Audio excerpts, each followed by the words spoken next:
আসসালামু আলাইকুম, hello everyone, welcome to my new video.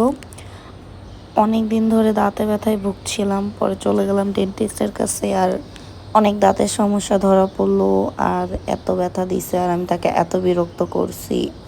তারপর এটা শেষ করে আমি দেখেন এত বড় পা। এত বড় বড় একটা মানুষের পা কিভাবে হতে পারে? এত বড় নাকি একটা পা হয়? আমার পাটা একটু দেখেন। কি কি তারপর অবস্থা? এখান থেকে বের হয়ে আমি এসব চলে গেলাম এসএসসি অ্যাগ্রোতে। আমার অ্যাগ্রো যাওয়া অনেক ভাল লাগে, অনেক অনেক ধরনের গরু দেখতে, আর অনেক মায়া লাগে আসলে। কয়েকদিন পরই ওদের কুরবানি হয়ে যাবে, কিন্তু এসএসসি অ্যাগ্রোতে এই যে একটা গরু, এটা আমার ফ্রেন্ড বলতেছিল। আর অনেকগুলো গরু বলতেছিল নিজেকে দেখা আর তোর ফ্রেন্ডদেরকে দেখা। দেখানোর পরে বসেছিলাম, আর আমার একটা ভাই কথা বলতেছিল, ওর একটা গরু খুব পছন্দ হয়েছিল। আর এসএসসি অ্যাগ্রোতে দাম একদম আমার কাছে মনে হয়েছে যে অ্যাভারেজ অন্যান্য অ্যাগ্রো থেকে, মানে এত। আর ওর চেহারাটা এমন কেন, আর অন্য এটা কোনো একটা ব্রিড ছিল, এটা নাকি 1 কেজি বাংলাদেশে ভাইয়া বলতেছিল। আর ফারিয়াপুর ভ্লগে এত এত দেখতে দেখতে আমি চলে গেলাম এসএসসি অ্যাগ্রোতে।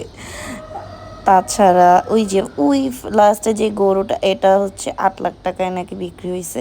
তা এত বড়, আমার থেকেও মনে হচ্ছিল অনেক বড়। তারপর আমি ওইখান থেকে বের হয়ে চলে যাচ্ছি সাদেক অ্যাগ্রোতে। ডিসাইড করে বেরিয়েছি বিভিন্ন অ্যাগ্রোতে যাব।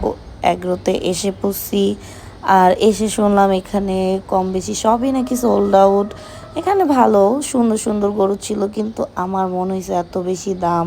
হয়তো বা ঠিক আছে, সব কিছুরই দাম বাড়ছে, তাদের খাবারের নাকি অনেক দাম বাড়ছে, এই জন্য হয়তো আমি যাই না। এই যে এত বড় বড় শিং কেন ওর। আর এই যে দেখেন পুরো আমার একটা ফ্রেন্ডের মতো, এই যে ওর মতো, এই ভুট্টি গরুটা পুরো ওর মতো। তারপর আমার ফর দ্য ফার্স্ট টাইম আমি দেখলাম এমন পিঙ্ক পিঙ্ক মহিষ। আর এখানে যে ছাগলটা, এই যে এই সেই ছাগল যেটা 15 লক্ষ টাকায় বিক্রি হয়েছে, সুন্দর। ওইখান থেকে বের হয়ে আমি চলে যাচ্ছিলাম 300 ফিটের উদ্দেশ্যে, কিন্তু স্যাডলি যেতে পারি নাই। পরে ওইখান থেকে ইউটার নিয়ে ব্যাচেলার এক্সপ্রেসে গেলাম। ওখানে যেও আমি চা পেলাম না, চা না পেয়ে কী করবো, আবার আমার আগের জায়গা সেন্ট্রাল হসপিটালের সামনে চলে আসলাম চা খেতে। সবাই মিলে চা খেলাম, খেয়ে বাসার উদ্দেশ্যে রওনা হলাম। আর কারণ বাজারে সব সময় একটা না একটা ভিড় লেগেই থাকে। পরে আমি এদিকে, এই জায়গাটা হচ্ছে আফতাবনগরের একদম শেষ মাথায়, কি জানি নাম, আমার আসলে খেয়াল নাই। কিন্তু এই জায়গাটা এত সুন্দর, এমন না যে এটা ট্যুরিস্ট স্পট, বাট ঘুরতে যাওয়া যায়, ছবি তোলার জন্য অনেক সুন্দর হবে। Thank you for watching. আবার নেক্সট ব্লগ ইনশাল্লাহ অনেক বড় করে করব। আল্লাহ হাফেজ।